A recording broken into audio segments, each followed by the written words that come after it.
Hey everybody, welcome into this episode of Drilling Deeper. I am Jack Kopanski, Managing Editor of Pit and Quarry. Today we are joined by Karen Thompson, President of Haver Boecker Niagara. In this conversation, we touch on how producers can elevate screening efficiency, reduce downtime, and make more informed decisions on their operation. We also dive into modern diagnostic tools like vibration analysis and condition monitoring, as well as the long-proven advantages of eccentric screening technology. Our conversation focuses on practical insights, real operational challenges, and actionable takeaways that will give a clear understanding of how smarter screen maintenance and design can improve overall productivity. A lot of good insights coming up from Karen, so without further ado, here is Karen Thompson, President of Haver Boecker Niagara. Karen, thanks so much for making a little time for us today. Thank you, Jack. Always a pleasure to join you guys. Our pleasure as well. I know we had a great conversation at ConExpo, ConAg last year. Looking forward to talking to you here again at Ag 1 last year. I got ConExpo on the brain. It flies by. It sure does, yeah. Looking forward to talking to you here again. I know we got a lot to get into as far as screening goes, so we'll get right into it. Obviously, one thing that Haver Boecker really hangs its hat on is the idea of smarter screening. And, you've got that beautiful F-class out on display here. Just to talk a little bit, maybe start from an industry perspective on the screening side. From your perspective, what major trends are shaping the aggregate industry going into 2026, especially when it comes to the idea of screening efficiency and uptime? Yeah, I mean, I think in all industries, quite honestly, everybody's looking for optimization of what they have, whether it's an existing screen plant and you're looking to improve your production, reduce your recirculating load, anything like that, anything that we can bring to the table to help people with predictive maintenance, preventative maintenance. I think all of these things are really key to making the most of an operation. And I do think there's a little bit of, let's call it, uncertainty in the market still for investments. So whether it's new equipment or upping the game with what you have, I think that's really important these days. Yeah, that idea of preventative maintenance and predictive monitoring is something we've been following closely, seen it a lot at the show, and obviously, like you mentioned, something that the industry as a whole and Haver really is focused on, and I'm excited to see that trend kind of continue. Yeah, I mean, every time you turn around these days, there's AI, right? Yes. It doesn't matter what you're doing, AI here and there.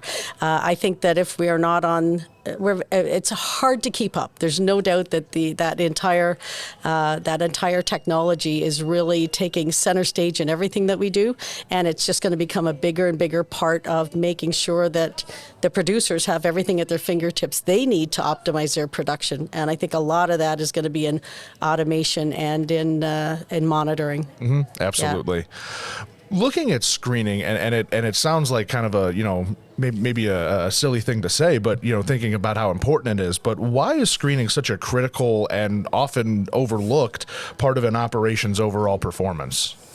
I mean, I guess it's always been the workhorse. And let's face it, separating of material is not new. Right. It's been going on for, I would say, generations and probably even centuries. But it can absolutely be a bottleneck or a savior of an operation. I mean, if you break down, oftentimes unplanned is a big cost. It can be a big cost. It can mean the difference between delivering or not delivering to your customer. And so I just think I wouldn't say that they're overlooked. I would say they are possibly under-optimized. Sure. And that is something that I think with pricing, with the costs and a little bit of the economic uncertainty, people are not willing to live with any longer. I think they need to find better solutions. Yeah, for sure. Yeah. Speaking of solutions, I know, again, going back to the monitoring side of things, one of Haver's, one of the things on display, or one of the things that, you guys hang your hat on is the pulse condition monitoring or pulse condition system. For operators that haven't used a diagnostic tool like that before, what options are out there and how do they help producers better understand their machines? Yeah, I mean, there's a pulse, let's call it platform of products. Mm-hmm. You can have pulse vibration analysis, which is basically a single point of monitoring on a piece of equipment. So if you've done some work on your machine, you've done repairs, it's your winter season, you're putting your machine back into operation after replacing a bearing or doing whatever, you can get an instant reading on whether your machine's operating in good form, making sure it's not in residence, all the other things that are important to making sure their operation is running well. If you've decided to make a change out on screen media from a wire cloth to an engineered product, the weight changes. You need to make sure that everything's running well. So this has been a great tool for service, for maintenance, for understanding and just checking that everything's running as it should be from an OEM perspective, and of course then helping the producers. If we look at condition monitoring, you do not even need to be an expert yourself as a producer to benefit from that. Mm-hmm. It is monitoring the screen. It is trending. It is really not about understanding intricately what every little measurement is giving you or what every piece of data is giving you. It's understanding that there's a trend issue, mm-hmm. and that identifies problems very early on, much earlier than a physical inspection or listening to an issue can be. And I think this is where it's so important. It can be as technical as the user wants it to be, or it can be as user-friendly as the user wants it to be. But either way, if you can predict one unplanned outage, that system has paid for itself. Mm-hmm. Yeah, and I think one of the, and I believe you were mentioning it a little bit, or we were talking about it a little bit yesterday as far as some of that monitoring goes. Mm-hmm. I think, and you just hit on it a little bit, that it's not data for the sake of data. It's not let's get as nitty gritty as possible, and the operator's looking there going, this means nothing to me. Exactly. It's actionable. It's like you said, it's as either user friendly or as detailed as they want. And I mean, having that capability to be sort of operation specific is, it kind of seems like a no brainer, but yep. It's a great way to, again, make sure that your maintenance and planning is as proactive as possible. Absolutely. And I mean, everybody thinks, oh, is that something for mining only, where you're running 24/7? Is it something? No, I mean, there are many, many aggregate producers where that piece of equipment is critical to their everyday production or the running of the entire plant. And we want to make sure that there's an opportunity for everybody to find a cost-effective but very effective way to do business. Mm-hmm. Absolutely.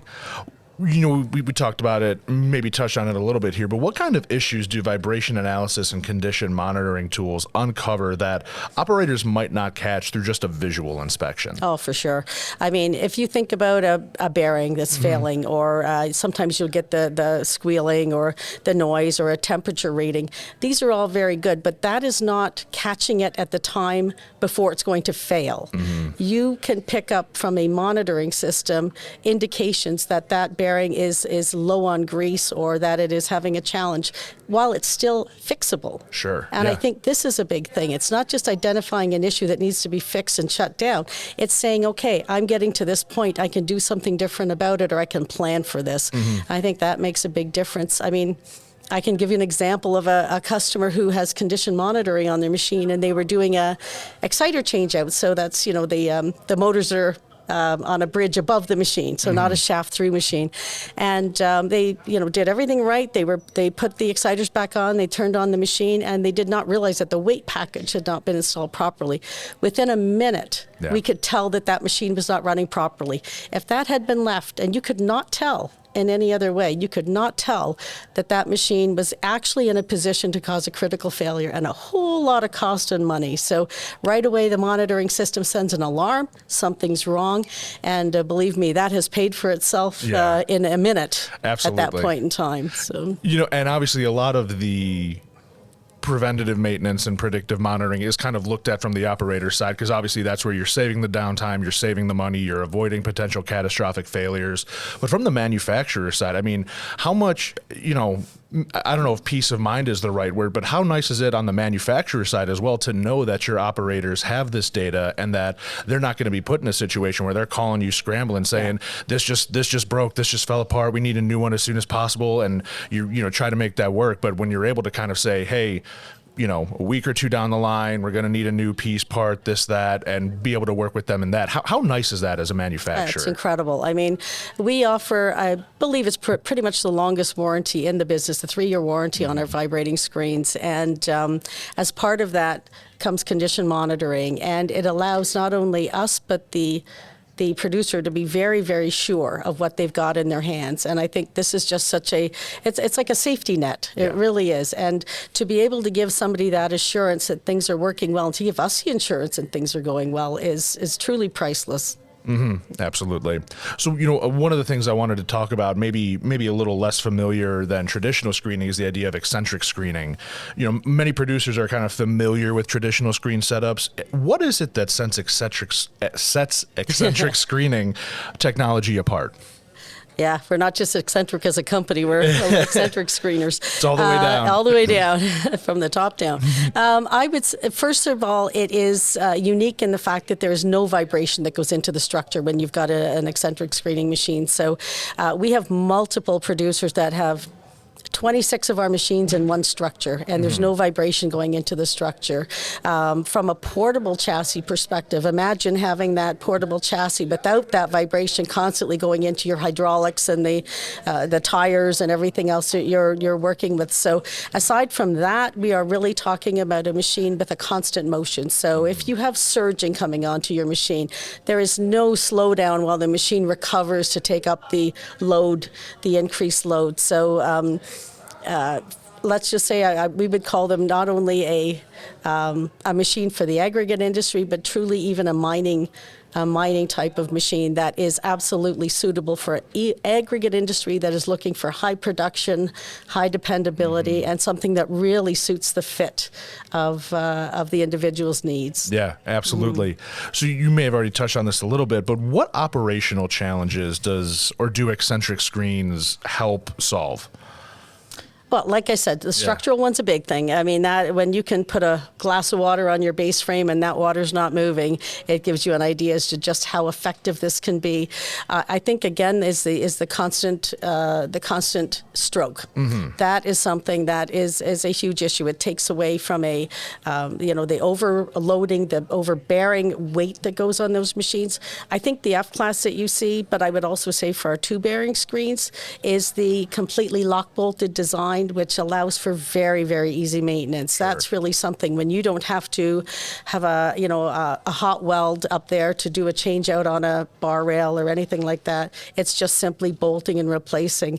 I think we've come up with a really maintenance friendly option for the producers out there. So sure. I think you're getting a real beast of a machine. 100%. Yeah. What have you been hearing from some of the producers that have been using Haver and Boecker's eccentric screens as far as how they're seeing benefits in energy efficiency, uptime, longer machine life, just some of the benefits that, again, you can sort of hear about it, but once they actually put it into play, what are you hearing about how they're benefiting from these machines? Yeah, I mean, we have customers that have been using our machines for decades, and, we have one large aggregate producer has 14 machines in one bank.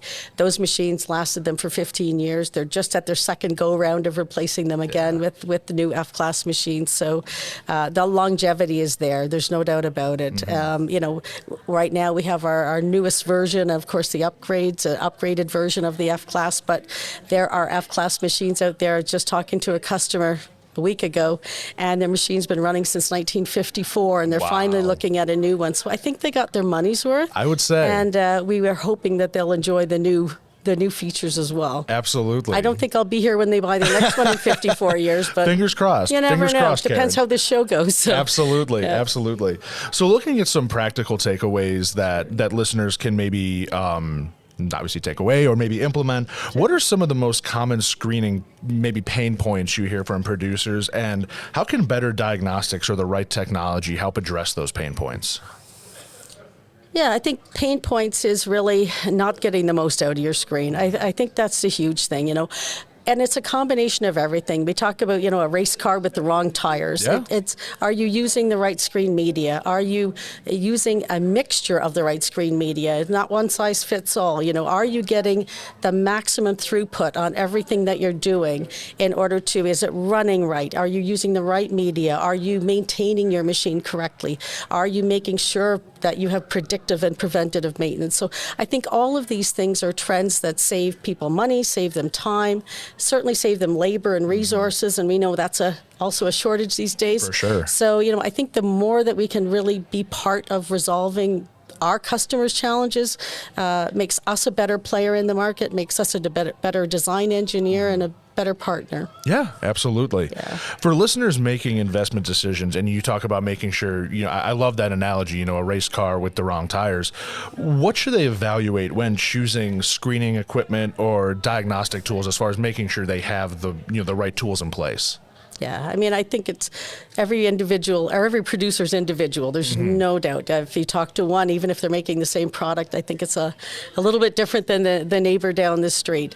I think they really need to look at what is their production going to look like, not just in the next 2 years, but in the next 10 years. We're building machines that are not disposable. Right. We're building good quality. As I said, if we're running from the 50s, you want to make sure that you are designing your plant, you're optimizing your plant for what you want to be in the next number of years. So we really take what our customers not only are doing today and just replace it with something the same.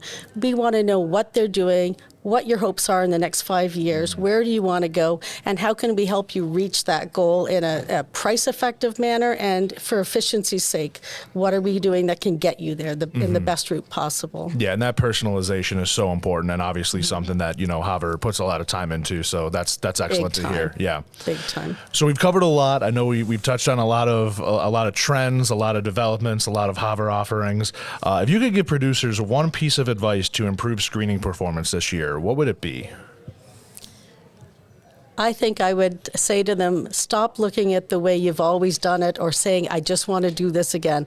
I would say, please speak to an expert. Have somebody come in, look at your process. It doesn't cost anything to look at your process.